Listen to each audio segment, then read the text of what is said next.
Iimvumi ezininzi kweli zihlaba ikhwelo kurhulumente womZantsi Afrika ukuba angenelele phakathi kobudlelwane bazo kwakunye neenkampani ezibancedisa ukushicilela kwanesekuthengiseni umculo wazo. Uninzi lweemvumi zeli zikhala ngokuba izivumelwano zazo kwakunye nezinkampani azibacingeli koko zithatha ngakuzo uninzi lwengeniso.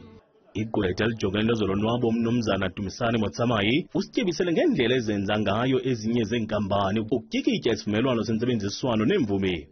Insist on seeing the agreement. In fact nje izolontshipo njalo mistake eyenzakalayo esikhathini esiningi uthola ukuthi umuntu uyayivuma leyo nto uyaqala uyasebenza na-contract. That's the first mistake. Practically mongibuza ukuthi but in practice Motsamayi, does it happen that artists go and sit like? I'm saying they do, but when they do risk the opportunity that they do risk the reality that the opportunity ngahlelahle.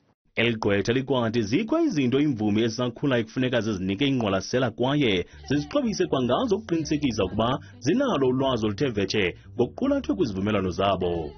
A low-hanging fruit opportunity, Temel, is workshops and capacity building initiatives that are created by what we call collecting societies. Osamro, nabo Kapaso, nabo Sampra, organize workshops abo risa as well, collecting societies, abo impra, abo eco. Government pumps a lot of money kula initiatives la. Owayisakba inxalenye yeqela lange-19 Twins nelayidume kakhulu ngengoma ethi Shona Phantsi nekungoku sele elitshantliziyo lemvumi. Uthi ubudlelwane babo nenkampani abesebenza nayo babungabaziseli inzuzo kwaphela. We were getting 10% between us. And out of that 10%, we had a company that had licensed us, was getting 3% out of the 10%, and remember there's 4 of us. Utebukholo kwakunye nezinye iimvumi zomZantsi Afrika ezifana no-Ifani zithi urhulumente makangenelele ekukhawuleleni iimvumi zomZantsi Afrika kule ngxubakaxaka ezijongene nayo. Urhulumente angayingenelela le nto anqande apha kwazonqanda khona kubekho ii-limits ezithile.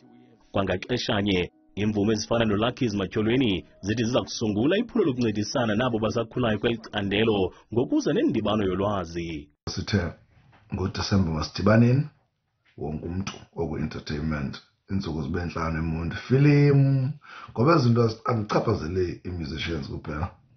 Abantu aba-actor abalinganisayo bayibalisa le nto.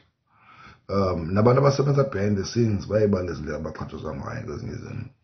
Kanti ke kubalulekile mbulekeli ngalo lonke ixesha into kokuba usoloko uqinisekisa uba ufumana lonke ulwazi oludingayo phambi kokuba ibe kanti uyayisayina nayo neyiphi na i-contract. Okubalulekileyo ngena kuzo zonke ii-workshop ezithi zibe kanti uyazinikwa kwiindaba zethu kuchannel 163 ndikuthembela boy.